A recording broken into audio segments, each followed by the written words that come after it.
El doctor Jean-Pierre Michaud, cirujano plástico, estético y reconstructivo, porque muchas veces queremos vernos más jóvenes, mejor, pero que sea lo menos invasivo y más natural, doctor. ¿Cuál es la tendencia? Muy buenas tardes. Hola Eli, buenas tardes, muchas gracias por la invitación. Las tendencias van cambiando según el momento y la edad de nuestro paciente. El proceso de rejuvenecimiento facial comienza hasta de forma preventiva en pacientes de 20 y pocos años que tienen muchas arruguitas en el entrecejo, en la frente o en las patitas de gallo. Y después lo que hacemos normalmente es ir viendo la evolución de nuestro paciente en el tiempo, ¿no? Hay pacientes que a los 32, 35 años ya comienzan a experimentar flacidez.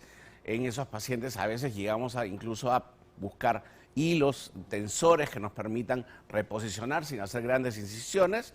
Lo otro que es muy importante, pacientes que de pronto se va previniendo el envejecimiento con promotores de la síntesis de colágeno, como el mismo ácido hialurónico, rellenando algunas arruguitas, y se va avanzando. Una paciente a veces de 42, 45 años ya tiene una caída de piel, evitamos una cirugía extensa y completa de cara, pero sí hacemos una pequeña incisión en la parte anterior o en la parte superior para por ahí entrar hasta las zonas que se han caído, que son las que nos... Ahí estamos viendo justamente, doctores, ese caso, ¿no?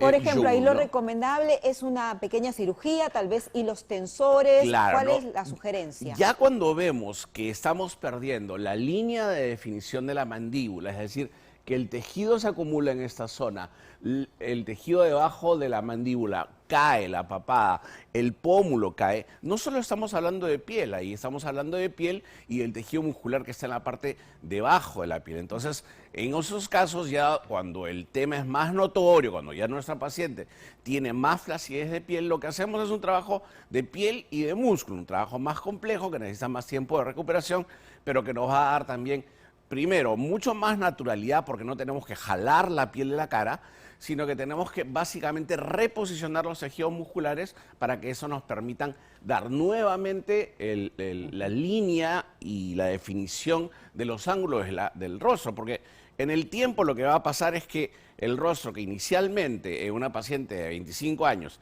es como un triángulo invertido, con el tiempo la caída va a hacer que los músculos y la piel caigan y se vuelva un triángulo normal. Y lo que tenemos que buscar es no solamente jalar, sino también reposicionar. Todo lo que sea medidas de prevención es importante. El ácido hialurónico, el botox, nos ayudan, los bioestimuladores también. Doctor, estos casos realmente la mejora es notoria. Claro. Y uno dice, se quitó 10, 15 años, pero con un efecto bonito, no esa cara como de velocidad de algunas actrices de Hollywood que ya se ve falso. Sí, y lo más importante es que nosotros tenemos que buscar que nuestro paciente termine con naturalidad en el resultado.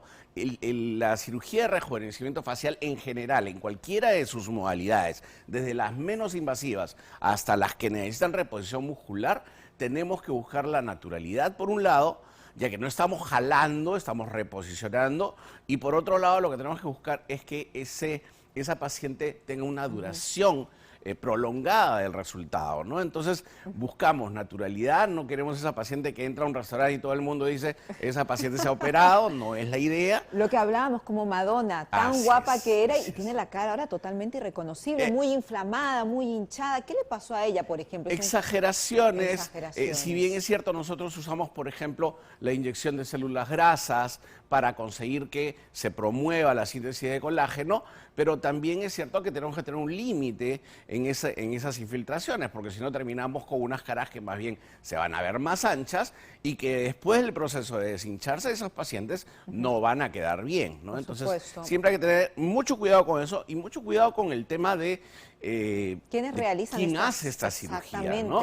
Hemos reportado aquí casos dentistas poniendo botox, ácido hialurónico. ¿Ellos tienen la facultad para hacer eso? Para comenzar, hay una ley en este momento que obliga a que las sustancias modelantes, tipo ácido hialurónico, todo lo que sean sustancias que se colocan en el rostro, solo los puede aplicar o un cirujano plástico o un dermatólogo con registro de especialidad. Y hoy día es muy sencillo saber si nuestro profesional es especialista o no. Es decir, terminó su carrera de medicina, hizo 3 años más de especialidad por lo menos y tiene un registro dentro del colegio médico.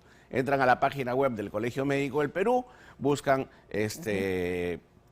el nombre, el registro con el del nombre, médico. el nombre, sale el número de registro de especialidad incluso y en qué especialidad está capacitado, porque un ginecólogo tampoco se va a meter a hacer procedimientos Cada de cual cirugía con su estética. especialidad. Doctor, Así en es. este caso también las incisiones de un pequeño lifting facial ya no son como antes, son más discretas. ¿Cuánto es el tiempo de recuperación? Depende del tipo de cirugía que elijamos para nuestro paciente. Una paciente más joven, evidentemente usamos incisiones más pequeñas, de repente solamente superiores o solamente en la parte anterior, y con eso llegamos a hacer un lifting vertical que nos permite levantar todos los tejidos y rearmar el borde de la mandíbula, el pómulo que cae, ¿no? Darle volumen a ese pómulo, que es una señal de juventud, y eso nos va a permitir de alguna manera economizar en las cicatrices, pero también saber que cada paciente tiene una indicación distinta, ¿no? Claro Y lo que sí. más importante, tratar de dar una verdadera expectativa a nuestro paciente para que no vaya a pensar, pues, una paciente con muchos años que con un procedimiento de repente va a llegar a tener el mismo tipo de tejidos que una paciente de 18 o 20 años. O sea, para eso tenemos que examinar a nuestro paciente, tenemos que estar seguros un poco de cómo deben reaccionar sus tejidos y sobre todo vigilarla, controlarla en el postoperatorio para estar listos para cualquier cosa que necesite Claro que nuestro sí. paciente, Doctor, ¿no? ¿dónde lo encontramos? Bueno, me buscan en Facebook, en Instagram como Dr. Jean-Pierre Michaud, cirugía plástica. En este mes en especial tenemos por el mes de la madre un descuento de la mitad en la consulta, sobre todo en nuestros pacientes que están viendo 24 horas mediodía, ¿no? Entonces, estamos ahí todos los días para atenderlos, encantados, y igual en redes sociales, pero lo más importante, no hay que ir a lo barato solamente porque lo es. Los dentistas no están facultados a hacer estos procedimientos, los médicos estéticos tampoco, las especialidades que están permitidas hacer este tipo de procedimientos no quirúrgicos como modelantes faciales, dermatólogos y cirujanos plásticos, y quirúrgicos en cirugía de cara, solamente el cirujano plástico especializado, Doctor, ¿no? un placer tenerlo con nosotros. Muchas gracias por entender más de estos procedimientos y lo importante que es hacerlo con un personal calificado. Muy amable, doctor Jean-Pierre Michaud, cirujano plástico y estético reconstructivo.